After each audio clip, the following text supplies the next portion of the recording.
Obviously, really couldn't be happier for Greg. We support him 100% in his decision.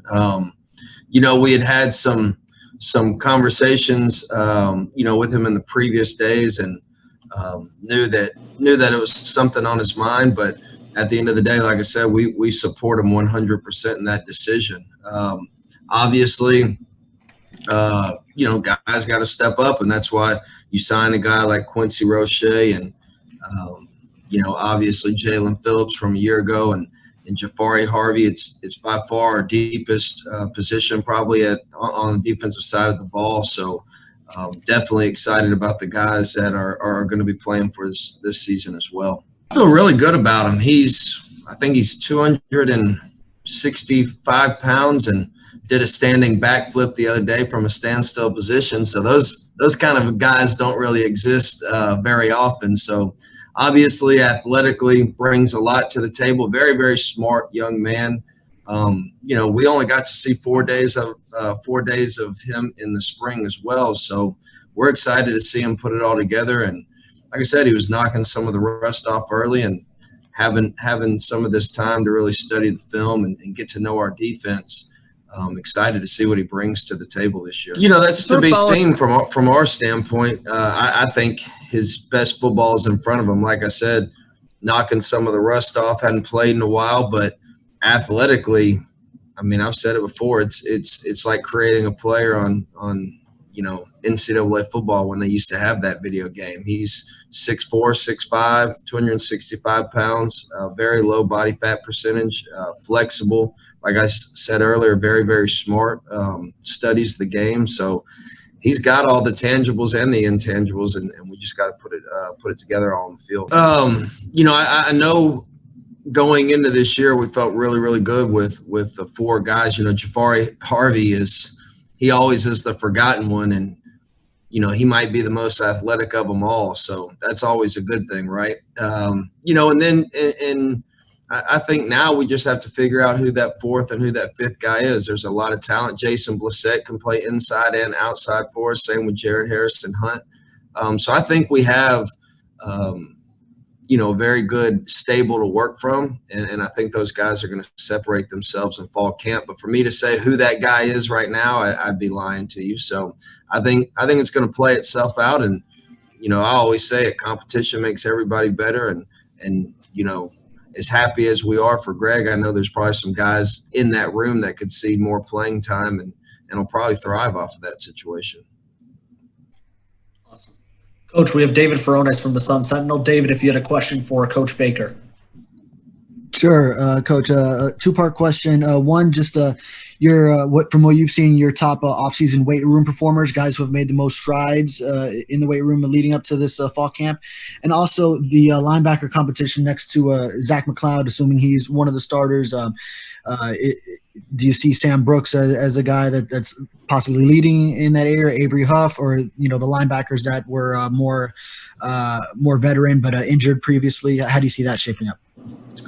Okay, the first, to answer your first part, it's kind of a unique year, obviously, with Coach Feely not having his hands on him for so long. But some guys that kind of physically stand out to me that really have changed their body. Sam Brooks is probably at the top of the list. I think he's 224 pounds right now.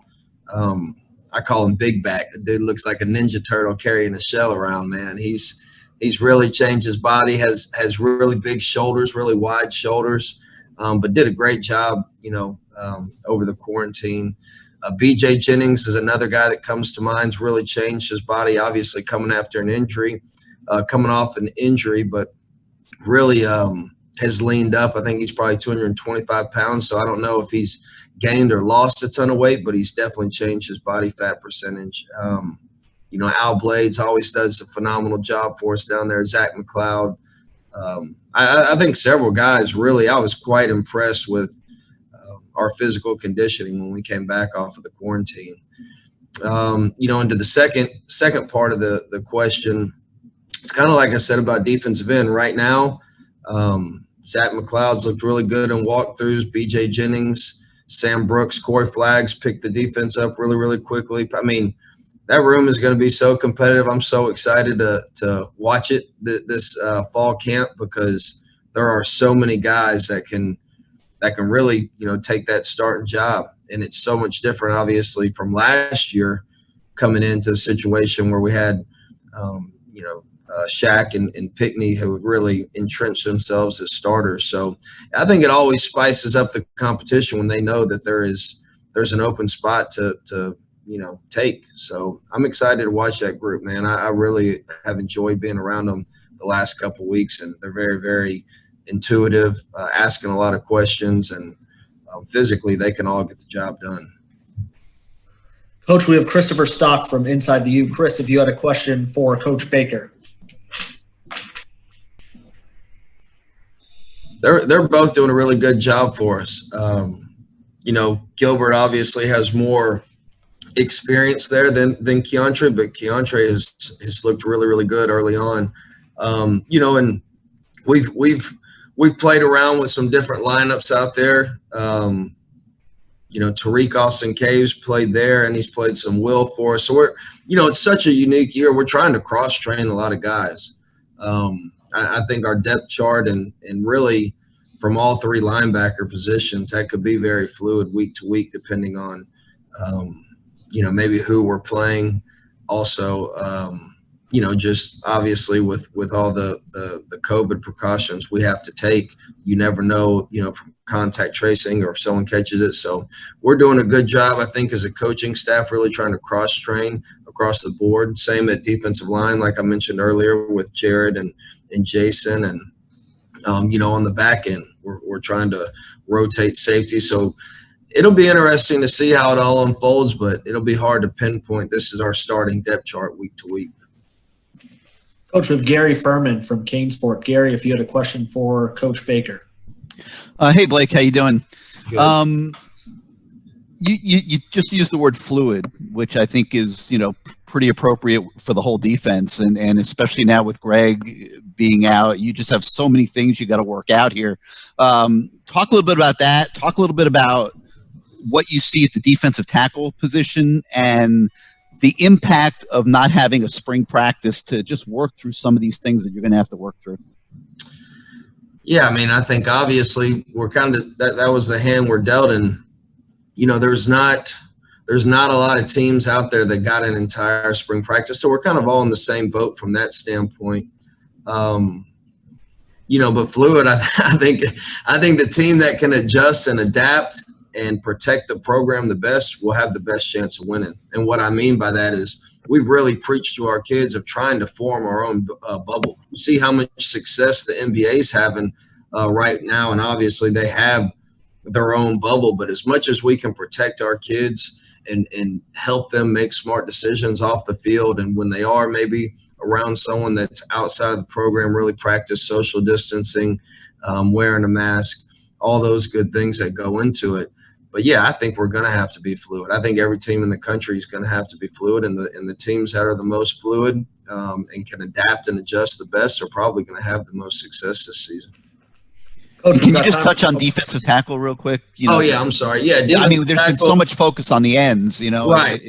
No, I get it. And defensive tackle is going to be probably, I would guess, one of our, defensive line across the board. But I feel really good about our defensive tackle room. Jade was having a phenomenal spring, and he has come back in phenomenal shape. He's another guy I could have mentioned that really took care of his body over the quarantine. Really has been very positive. Been fun to be around. Jordan Miller, obviously, and then the young guys that I talked about. There is a lot of athleticism in that group. Probably top to bottom, I would say one of the more athletic groups. If you looked across the country, I would say our defensive tackles are going to be near the top of that group. Now they've got to put it all together. I'm not saying that they're going to be one of the best defensive tackle units in the country. They still have to put that on tape, but they have the potential to be that. They're all quick twitch. They can move. Jordan Miller being the bigger of all the defensive tackles. He's a plug inside, and he creates knockback, which we look forward to in our defense. So I'm excited about that group. Excited for Coach Stroud to get his hands on them, and hopefully, like I said, they were one of the strong points 4 days into spring. Hopefully, we can carry that into fall camp.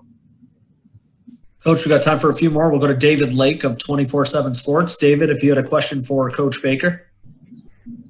Hey, Coach, I wanted to ask you just your first impressions on Avonte Williams. I know it's way early, but just what you've seen already from him. And he's a guy, I guess, that also has some versatility in terms of where he could line up maybe. I guess, where do you envision him lining up at this point? Yeah, we're going to start him off at safety, probably free safety. What I've seen from him through running drills and through walkthroughs is he's super athletic. Right now it's a walkthrough setting. So, all those guys on the back end are really learning the defense. So it's hard to gauge how confident they are when they don't necessarily know their job, if that makes any sense. But he's a guy we're excited about, super athletic, great twitch, great short area quickness. And as we've seen on tape, he'll knock your lights out given the chance. So we're excited about his future. Awesome. Coach, we have David Wilson from the Miami Herald. This will be the last one for Coach Baker. Hey, Blake, I actually want to ask you a little bit about recruiting, because obviously it was a really good summer for you guys there, particularly on defense. I know you can't name specific names, but just why do you think you guys were able to have so much success on the recruiting trail, especially given these unusual circumstances? I think a lot of it is, I think it's probably two main things in my opinion. I think our recruiting staff and our staff in general has done a really, really good job building relationships, with these young men and their families. And then I think the second part of it is this quarantine and obviously the pandemic going on. I think some guys realize that maybe leaving home is not always, the grass is not always greener. And I think we've all probably gotten a little bit closer to our families, even if we don't like it all the time. But, I think that it's probably been eye-opening, talking to some of the recruits out there. It's definitely eye-opening, and the fact that they can't maybe get home to their family right away, or their family coming to see them every single weekend. I think that's played a part. When you look at basically where we've had a lot of our commitments from, it's not too far from home, and I think that speaks volumes to the type of kids that we're recruiting and how close they are to their family. Awesome. Coach Baker, thank you for taking a few minutes with us this afternoon, and good luck in first practice tomorrow night. All right, appreciate it. Thank y'all. Thank you.